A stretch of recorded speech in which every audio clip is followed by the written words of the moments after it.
All right, everybody, welcome back for another deep dive. It's great to be here. Now, today we are going to be talking about classic cars. Sounds fun. You sent in an article, Yeah. and it is called Top 4 Classic Car Myths Debunked.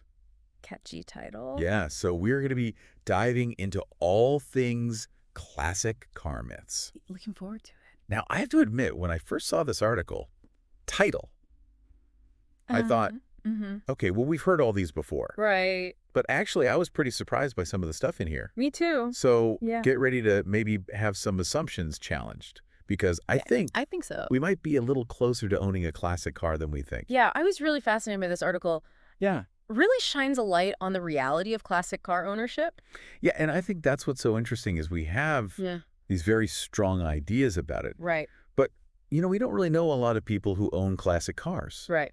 So we're basing this on hearsay. Yeah, hearsay, or like movies and TV. auction shows on TV. Exactly. You know, things like that. Yeah. So let's jump right in. Okay.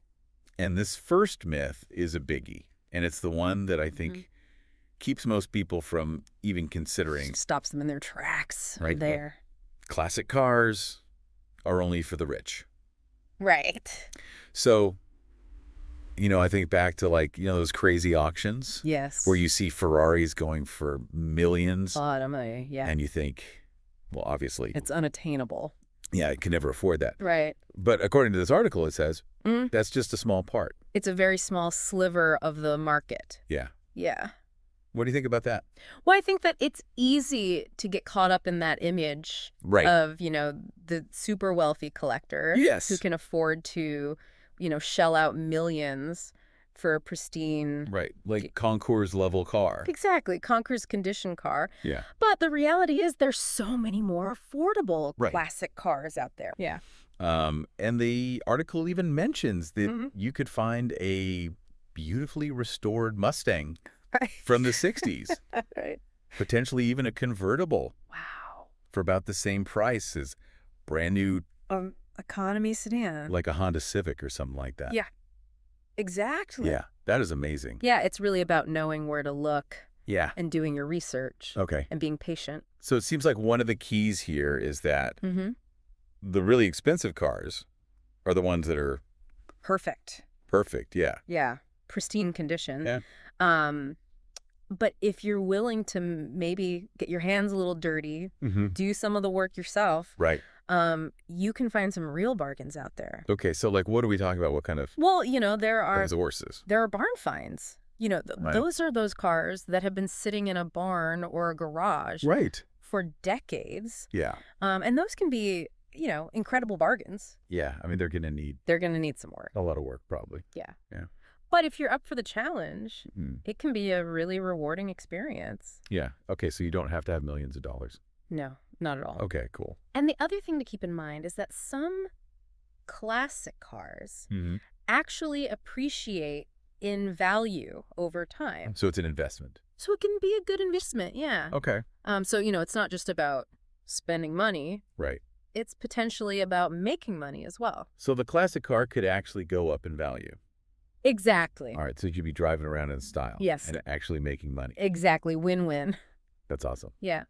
All right, well, let's move on to myth number 2 then. Okay. Because this is something that I think I've definitely heard before. I think we've all heard this one. Yeah. Classic cars are unreliable and prone to breakdowns. Right. I mean, I definitely have this picture in my mind of, you know, a guy driving down the road. Steam coming out of the hood. Yeah, and it's sputtering and it's... On the side of the road. Yeah. And, you know... Calling a tow truck. Right. Yeah. But what does the article say about that? Well, the article says that this is a misconception. Okay. And that the key to reliability with a classic car is proper care and maintenance. Oh, okay. So just like any car. Exactly. Just like any vehicle. If you take care of it. Yeah. If you're, you know. It'll take care of you. Exactly. You know, regular inspections, cleaning, servicing are crucial for reliability. Okay. And then also it's important to remember that parts are... I was going to say, what about parts? Yeah. Parts are surprisingly available. Okay. You know, many parts are still being manufactured. Really? Yeah. For these classic cars. Wow. Or you can find them through specialists who, deal specifically in classic car parts. Wow. So you're not like scrounging around not necessarily. junkyards hoping to find the part you need. You might for some really rare cars. Okay. But for the most part, there's a pretty good supply of parts out there. Well, that is reassuring. Yeah. Right. So myth number 2. Busted. Classic cars, if you take care of them, they can be reliable. They can be. Okay, so let's move on to myth number 3 then. Okay. Classic cars are unsafe and not practical for daily driving. Right. Now, I will admit, this is something that I think about because obviously safety is important. Safety is really important. Yes. And, they didn't have all the modern safety features. Yeah, back in the 50s and 60s. Right. Airbags, crumple zones. Yeah. So what does the article say about this? So the article actually addresses this head on and says that many classic cars can be upgraded for safety. Really? Yeah. Okay.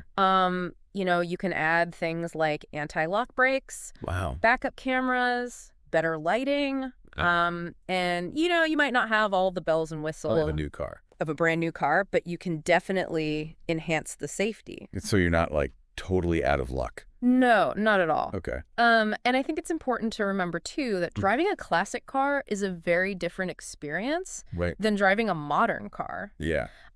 You're more engaged with the driving process. Right. You're more aware of your surroundings. Yeah, I guess you're not texting and driving. Yeah, not on your phone. Right, exactly. You're actually paying attention. You're paying attention to the road. To drive. To the car. Yeah. And so in some ways that can actually be safer. Interesting. Okay. Yeah. All right, well, let's move on to myth number 4 then. Okay. Classic cars are only good for show and tell. Right. So I have this picture in my mind of, a garage queen. Yeah. Like trailered from show to show. Yeah. Never sees the open road. Yeah, just sits there. Polished and pampered. Yeah. But according to the article, it's saying that that's not the whole story. Okay.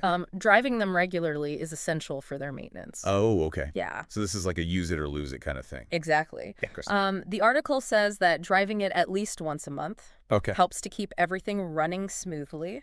All right. And it actually slows down the aging process. Oh, really? Yeah. So it's better to drive them. It's better to drive them. Than to just let them sit.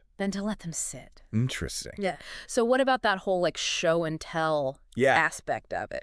Car shows are definitely a big part of the classic car world. Yeah. But it's not the only part. Okay. Owning a classic car often opens the door to a really vibrant community of fellow enthusiasts. Oh, okay. There are car clubs. Right. There are special events. And it's a great way to connect with people who share your passion. Yeah. For cars. Yeah. And, as we talked about earlier, they can be surprisingly practical. Right. For everyday driving. So... It's not just about showing off. No. It's about enjoying. It's about the experience of driving something special. Yeah. Well, I have to say, coming into this deep dive, I had a lot of assumptions about classic cars. Right. And I feel like this article really... debunked them. Yeah, debunked a lot of those myths. Yeah. So maybe classic cars are... more attainable. Yeah. More practical. Yeah. Than we thought. All right. Well, this has been a really fascinating deep dive. It has. But I have to ask you before we go. The article really focuses on the practical side of it. Right. But what about the emotional side of owning a classic car? I think that's a really important aspect. These vehicles are more than just machines. Right. They're rolling pieces of history. Yeah. Each one has a story to tell. And I think for a lot of owners, that connection to the past, the craftsmanship, the sense of nostalgia. Yeah. That's a huge part of the appeal. So it's almost like owning a piece of art in a way. It is very much like that. Yeah. Okay. Yeah. Well, that is definitely something to think about. And something to ponder. Yeah. All right. Well, thank you for joining us for this deep dive. Thanks for having me. And we'll see you next time. See you later. Bye.